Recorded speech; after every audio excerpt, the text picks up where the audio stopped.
Hello world, this is Random Fix, and today I'm going to show you how to check your fuses on your Ford Mustang and whether you have a cigarette lighter that's no longer working or a power window. I'm going to go ahead and show you how to troubleshoot this with ease and save yourself some time and money, and follow along.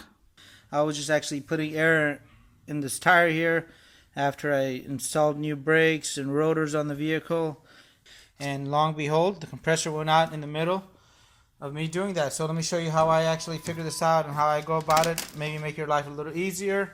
So the first thing I do is, when something like this happens, I make sure that it's connected, and this is connected really well in there. And the compressor, normally when you plug it in for the first time, you'll hear it just turn on for a second and turn back off. So that's not happening. And what I like to do is grab myself this test light. I use this test light a lot for troubleshooting. It's a little bit easier than a power probe and a lot less dangerous. So I plug this guy in, and as you can see, I'm not getting anything on here. There's normally a little light that turns on up here, letting you know that you have power, and you can touch negative, it'll turn blue. So let me show you what I do next. So what I do is I grab some leads like this that are connected to a cigarette lighter adapter like this, and these are really cool if you're going to go camping. You don't want to run everything from the inside of the vehicle, leave the ignition or anything else on. As long as your battery can handle it, this may be a better alternative, and they're a few bucks, so you get yourself one of these.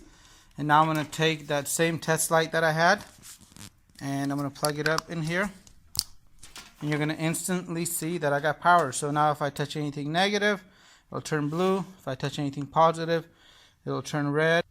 This will work as long as the piece is not aluminum. This is not going to work up here, but on any other parts, you're going to normally get a positive or negative signal. So what you can normally do is you could actually go in the owner's manual and figure this out. In this vehicle, I bought it secondhand, and I did not get an owner's manual, so I did a quick search, and they had this online. So I got the owner's manual, and I printed out just the pages I needed for the fuse box setup. So if you look in here, they have two different fuse boxes in this car. So one is going to be a passenger compartment. I'm going to show you guys where that is, and there's also another one underneath the engine right here, and that one's going to be the power distribution box, and that box is going to be right over here. Now normally these have the bigger fuses, and locate the actual fuse if you can find it on the paper. Some of them are pretty hard to read, but on this one over here, number 1 is going to be the cigarette lighter. It's a 20 amp fuse, right?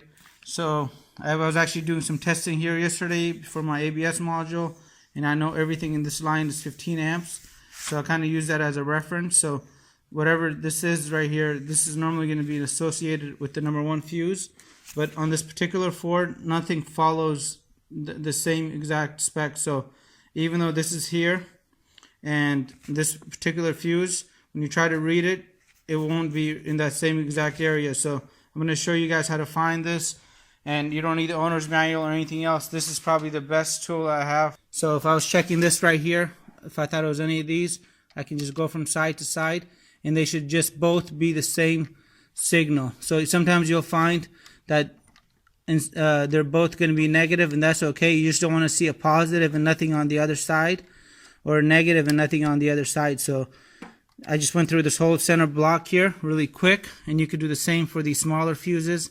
You just touch that little metal contact right at the top here, and you would be able to just go through this whole box in a matter of minutes, and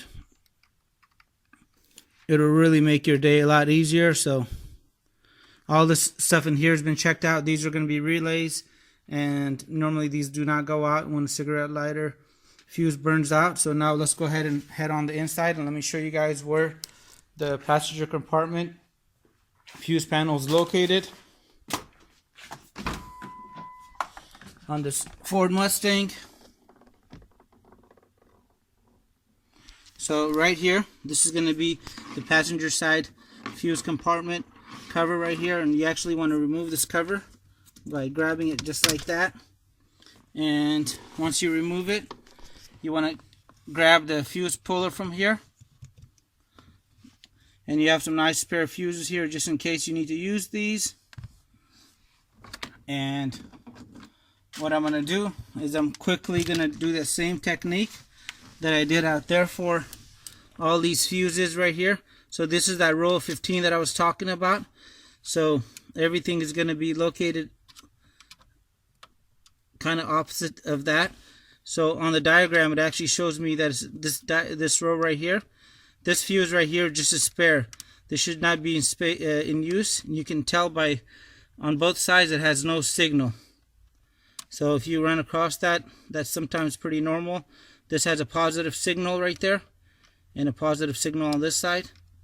Positive signal here, positive signal here. And we're going to go through all of these. And we're actually looking for a 20 amp fuse, so it's really hard to read these. But right here I have no signal.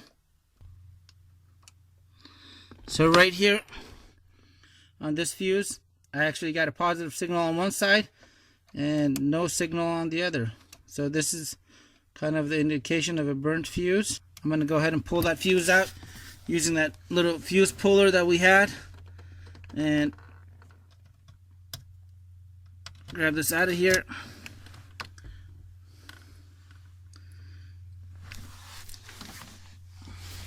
And now we can do a quick visual inspection of this fuse to see if it's burnt. And look at that. That fuse is burnt. The middle part is missing. And that's what you're looking for. So I'm going to go ahead and grab myself a replacement fuse. Alright, so I got myself a replacement 20 amp fuse right here. You can see the 2-0 at the top there. So I'm going to go ahead and plug this back in to the same exact spot and seeing what happens. And let's see what happens with the compressor now.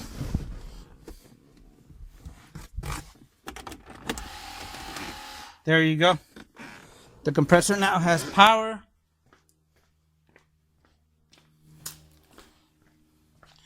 And I can go ahead and continue pumping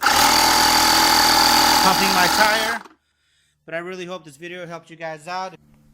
And if this is the first time visiting the channel, please consider subscribing for more time and money saving videos just like this. And have a great day. You know, if you guys have any comments, hit the subscribe button, and I really appreciate your continued support.